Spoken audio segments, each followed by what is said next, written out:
Methodist church భూముల పరిరక్షణకు CM జోక్యం చేసుకోవాలి. జహీరాబాద్లోని Methodist church, Methodist rural high school భూములను రాష్ట్ర ముఖ్యమంత్రి జోక్యం చేసుకుని వాటిని పరిరక్షించి శాంతి భద్రతలు కాపాడాలని కోరుతూ Methodist church in India, Hyderabad regional conference ప్రతినిధులు జిల్లా కలెక్టరేట్ అడ్మినిస్ట్రేటివ్ ఆఫీసర్కు వినతిపత్రం సమర్పించారు. బుధవారం నాడు సంగారెడ్డి జిల్లా మెథడిస్ట్ పాస్టర్లు, హైదరాబాద్ రీజినల్ కాన్ఫరెన్స్ ప్రతినిధులు, డీకన్స్లు, విద్యాసంస్థల ప్రతినిధులు, చర్చ్ సభ్యులు సంగారెడ్డి పట్టణంలోని సిఎస్ఐ చర్చ్ నుండి కలెక్టరేట్ వరకు ర్యాలీగా వచ్చి వారు సంతకాలు చేసిన వినతి పత్రాన్ని కలెక్టరేట్ ఏవో ద్వారా జిల్లా కలెక్టర్కు అందజేశారు. ఈ సందర్భంగా మెథడిస్ట్ ప్రతినిధులు bishop doctor Simeon, reverend doctor స్టీవెన్లు మాట్లాడుతూ, జహీరాబాద్ మెథడిస్ట్ చర్చ్కు సుమారు 170 ఏళ్ల చరిత్ర ఉందని, మెథడిస్ట్ రూరల్ హైస్కూల్ను దాదాపు 100 సంవత్సరాలుగా నిర్వహిస్తున్నట్లు పేర్కొన్నారు. హైదరాబాద్ రీజినల్ కాన్ఫరెన్స్ పరిధిలోని జహీరాబాద్లో అనేక చర్చిలు, వందలాది మంది పాస్టర్లు ఎలాంటి సమస్యలు లేకుండా సేవలందిస్తున్నారని వారు తెలిపారు. ఇటీవల కొందరు సంఘ విద్రోహ, చర్చి వ్యతిరేక శక్తులు చర్చి, పాఠశాల భూముల విషయంలో జోక్యం చేసుకుంటున్నారని, చట్టాన్ని అమలు చేసి ఆస్తులను రక్షించేందుకు రాష్ట్ర ప్రభుత్వం తక్షణ చర్యలు తీసుకోవాలని వారు విజ్ఞప్తి చేశారు. చర్చి, విద్యాసంస్థల పరిపాలన యథావిధిగా కొనసాగేందుకు అవసరమైన భద్రత, పరిరక్షణ కల్పించాలని ప్రభుత్వాన్ని కోరారు.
Methodist church Hyderabad regional conference నుంచి 9 జిల్లాల మంత్రులు గారు అంటే పాస్టర్స్, డిస్ట్రిక్ట్ సూపరింటెండెంట్స్ ఈ ఒక నిరసన వ్యక్తపడడానికి కారణం ఏమంటే,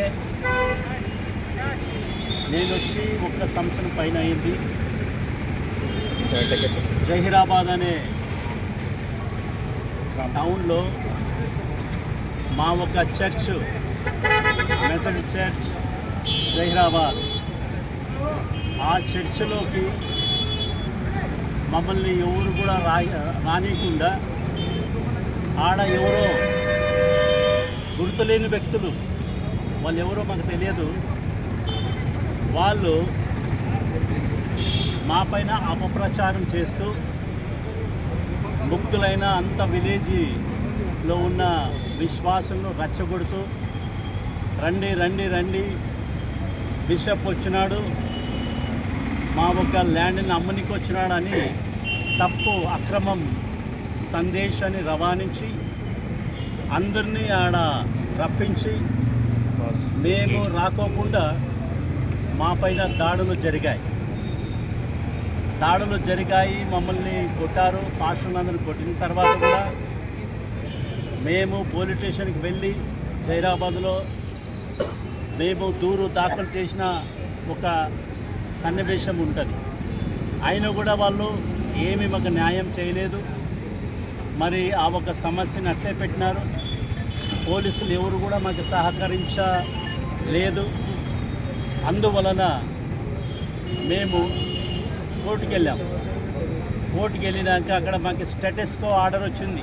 అంటే పిటిషనర్ మేము, స్టేటస్ కో ఆర్డర్ మాకు వచ్చింటే వాళ్ళు ఎవరో తెలియని వ్యక్తులు మాకు వచ్చిందని మమ్మల్ని రానియకుండా మిస్ఇంటర్ప్రిటేషన్ చేస్తూ పోలీసులు కూడా తప్పుదారులు నడిపిస్తున్న ఒక సన్నివేశం. తర్వాత మేము ఆ ఒక ఎంఆర్హెచ్ స్కూల్లో మా ప్రిన్సిపాల్ని అపాయింట్ చేసే ఒక అధికారం బిషప్కి మాత్రం ఉంటుంది. ఎందుకంటే ఆ స్కూల్కి కానీ ఆ చర్చ్కి కానీ ఈ 9 డిస్ట్రిక్ట్ కానీ చైర్మన్ బిషపే ఉంటాడు. ఆయన కిందనే అన్నీ నడుస్తాయి. ఆయనకు వదిలితే ఎవరికి కూడా హక్కు ఉండదు. అందుకే వాళ్ళు దౌర్జన్యంగా పరివర్తన చేస్తూ దౌర్జన్యంగా మా పైన వస్తూ ఆ స్కూల్లోకి వెళ్ళిపోయి మా అపాయింట్ ప్రిన్సిపల్ని బయటేసి లాక్ చేసి మరి చర్చ్ లాక్ చేసి మరి డిఎస్ ఇల్లు పాస్ట్ ఇల్లు సేవకు అదే వాళ్ళు కూడా లాక్ చేసి ప్రిన్సిపల్ ఇల్లును కూడా రాకుండా లాక్ చేసి దౌర్జన్యం నడుస్తున్నది. ఈ దౌర్జన్యం ఇంత నడుస్తుండగా కూడా నేను ఎస్పీ దగ్గరికి వెళ్ళాము, మళ్ళీ ఐజీ దగ్గరికి వెళ్ళాము, మళ్ళీ లోకల్ డిఎస్పీ దగ్గరికి వెళ్ళాము. వీళ్ళకు ముందు మేము జైపాల్ గారు చేసాం, అంతకుముందు నెల్సన్ భాస్కర్, అంతకు ఎవరిని రానియలేదు. ఇప్పుడు ఈ అపాయింట్మెంట్ మీరు యాక్సెప్ట్ చేసినట్టు అక్కడ లోకల్ పోలీసులతో మీరు చెప్పాలి మేడం. మీరు అయితే 2 మేడం, అయితే ఇది లాస్ట్ స్కూల్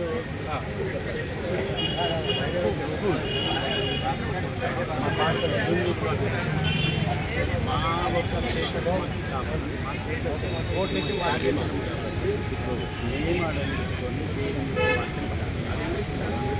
అది లేడీ నవీన ఉన్నది. మాకు 2 విషయంలో ఆలం